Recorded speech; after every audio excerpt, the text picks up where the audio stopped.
My wife told me to shut my mouth in front of a bunch of people at a kid's birthday party. Original post. My wife and I are at odds lately over her sister-in-law, who is also her best friend, married to her brother. Long story short, she bends over backwards to accommodate their every ask, including babysitting, errands, etc. This extends to volunteering me to help them without my knowledge or consent, etc. She never sees my point of view or agrees with any criticism of them I have. We were at my nephew's birthday party today. My sister-in-law is the one who's hosting it, so my wife is super keen for things to go well. Things were going okay. My daughter 3 was a bit upset because her balloon animal had accidentally been popped, so she's standing with my wife getting a cuddle. And a boy older than her, about 5 or 6, sprints into her and knocks her over. She's crying obviously, and I picked her up. My wife is making a joke of it, saying, "Oh, she needs to watch where she's going." I said back to her, "Don't blame her for getting bowled over by the bigger boy." Now, apparently the mother of this other kid was in earshot, which prompted my wife to tell me, in front of one of her other best friends and a couple of other guests, to shut my mouth. Then she had a cheek to tell me to not have a moody face. 15 minutes before this post, I sent an email to a divorce lawyer for a consultation. I finally reached my limit. Now for the top advice before reading the updates. A lot of anxious people pleasers are like this. Once they feel secure in a relationship with you, they stop trying to please you and use you as a tool to please others.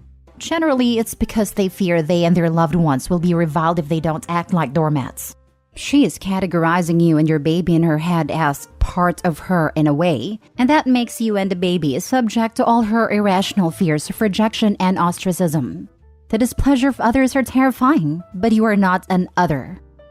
I think I do this on a lesser scale. I'm a bit conscious about it, but I need to stop. You have self-awareness though. You're leagues ahead of Opie's wife. My mom used to volunteer me for things without asking me first. She finally stopped when I did the same thing to her a couple times. I had the same thing happen. I used to volunteer to help with lunch at an elderly home for school cred. The person I helped is part of the music assembly my whole family's part of, and at the same time I wasn't in a fanfare, just percussion. It was just helping from 10 a.m. till 2 p.m. on Sundays, so I didn't mind much. It was really fun actually. What annoyed me, however, is when my mother said I would be there on Sunday during Saturday rehearsal, and I only hear either when she woke me up on Sunday morning to go or Saturday evening. She stopped after I refused to go a few times in a row, because I made arrangements beforehand on Sundays when I wasn't volunteering, and forcing my mother to apologize for volunteering me when she knew I wasn't available. Gotta do what's best for your daughter. Good luck, man. This treatment will never stop until you put your foot down. Unfortunately, that's not necessarily true. A good divorce attorney helps though.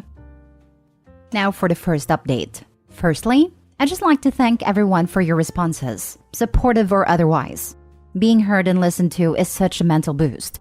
I spoke to my solicitor first thing this morning, and we had a good talk.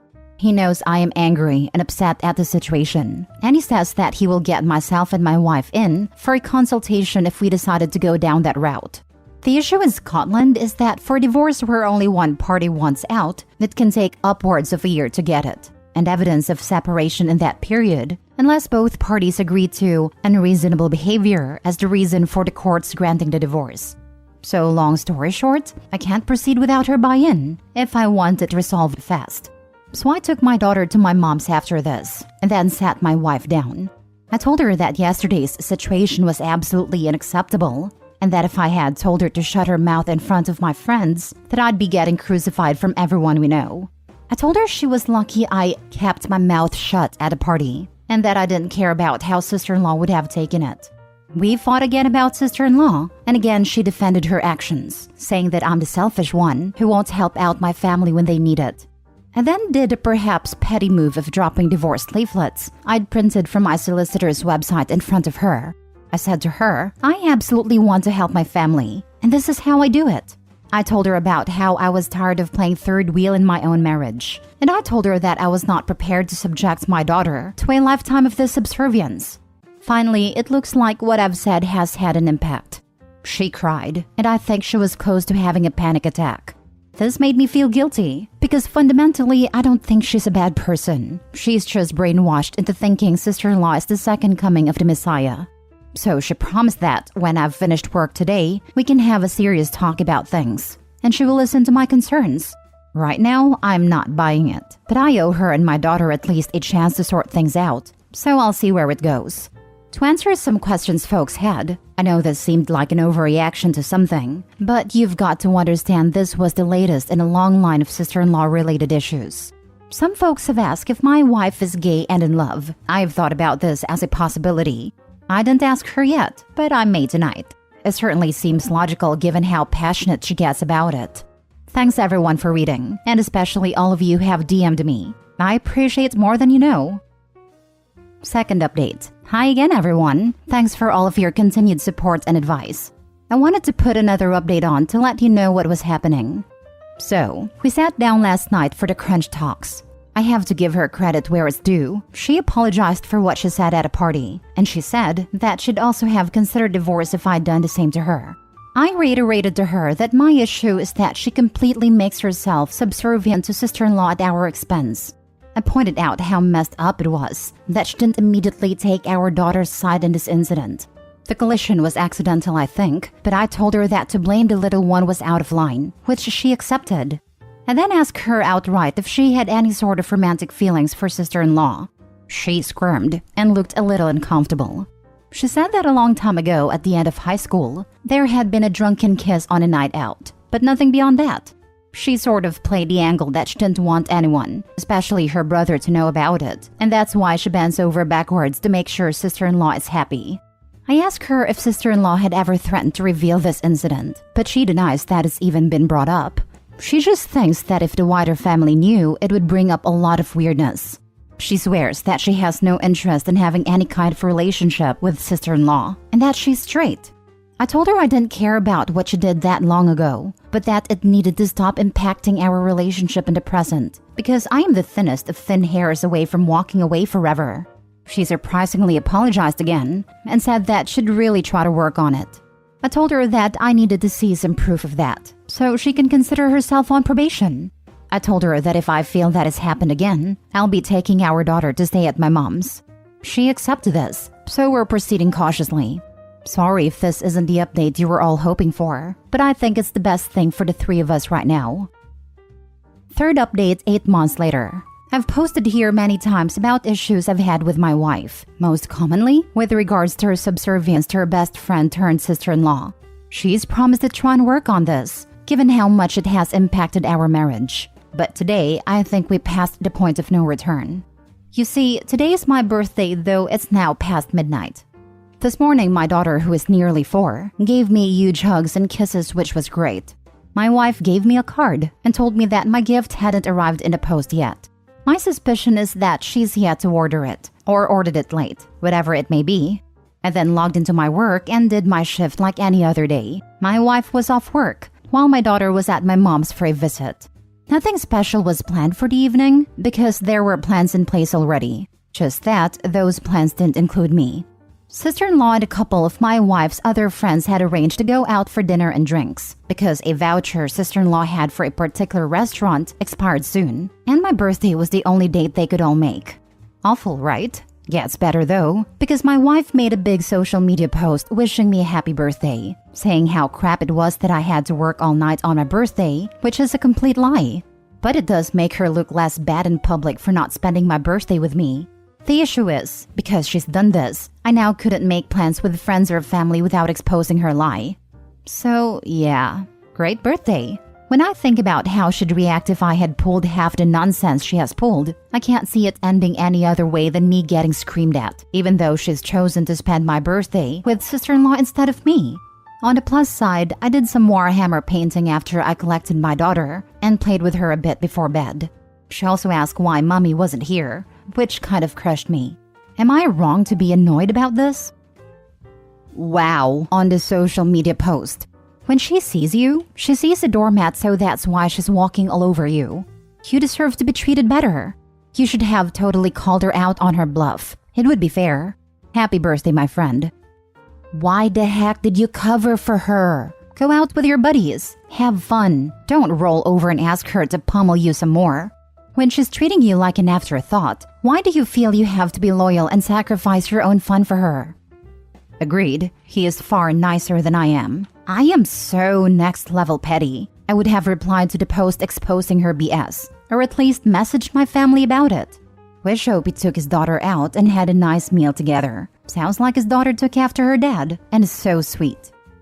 I've commented on your post in the past. Sounds like her changes didn't last long. You're not a priority in her life. Time to take your self-respect back. Like I've said in your past post, this type of situation warrants an ultimatum, but even then, I think you know what it's time to do. My advice, get your affairs in order before you drop the divorce, as I'm sure she will go scorched earth on you based on the knowledge of that FB post, making herself look good.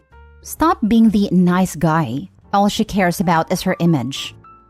Opie won't stop being the nice guy. She knows this, and will continue to walk over him time and again. Anytime Opie will try to stand up for himself, she'll show remorse, and everything will be back to normal. Considering how she's good at covering up for herself and planning everything, I won't be shocked if Opie is already painted as a bad guy in front of her friends, while Opie keeps on playing the nice guy. To be honest, I wouldn't be surprised if cheating is involved, and a sister-in-law/friend is the cover. I've seen this scenario played before. I do agree with you, but that was the conclusion I deliberately left out, as what's going on is bad enough to rethink about the marriage. True. Either way, I can't help but shake my head. I don't get why people put up with disrespectful partners. Now for the last update. Hi again, everyone. I just wanted to say, firstly, thank you very much for all of your responses and private messages. Many of you were supportive, and many of you, rightfully upon reflection, told me that I needed to grow some backbone and sort my things out. I've been sitting on this for a few days, because the full events of what has transpired since then have blown my mind, and have brought home some very harsh truths about my relationship. But I also wanted to see if what went down would actually stick, and so far, it has.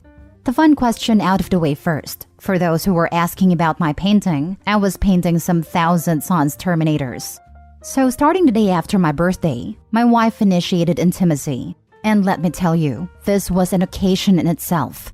I legitimately could not tell you the last time that this happened. It's been that long. I'm thinking to myself, maybe she's feeling guilty about yesterday and she's trying to make it up.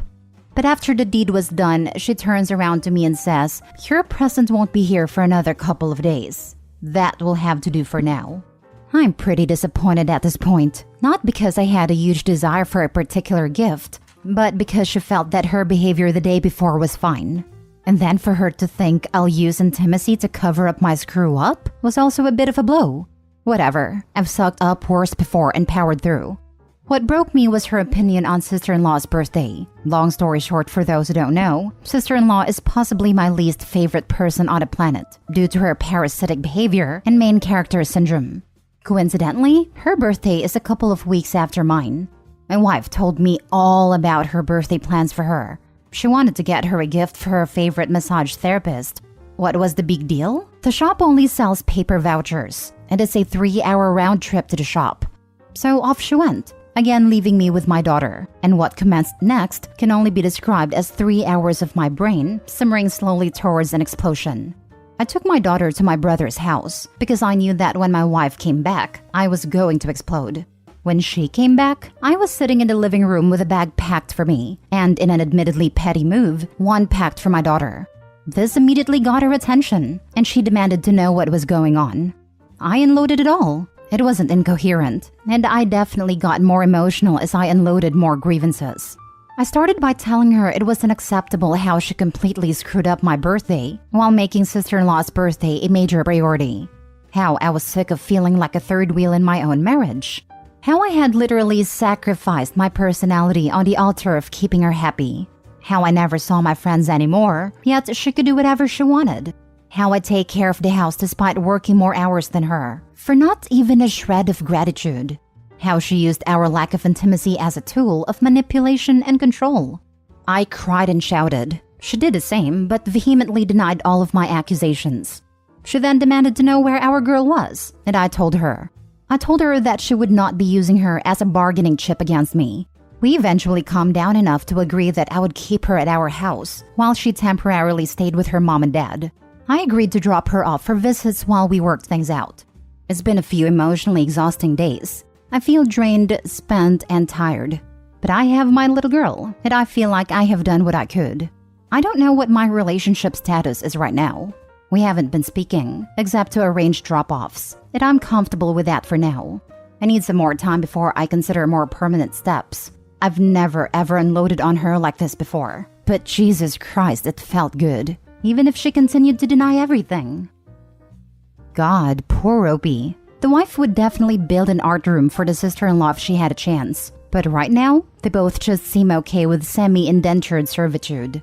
I wonder once the divorce is finalized, if the wife will make a play for sister-in-law and ruin her relationship with her brother as well.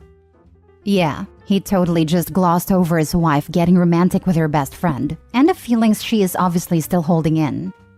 It's weird to me how Opie jumped to she's afraid of sister-in-law exposing their past kiss, and skipped right over she's in love with sister-in-law. I'd be shocked if the wife doesn't actually have feelings for the sister-in-law. Her actions are overkill for a drunken kiss years ago. I feel so bad for Opie and the daughter. Total overkill. Nobody is this desperate to keep a once-off drunk snog secret. Opie's wife and sister-in-law's relationship is very similar to my sister and her BFF's relationship, where my sister is the sister-in-law.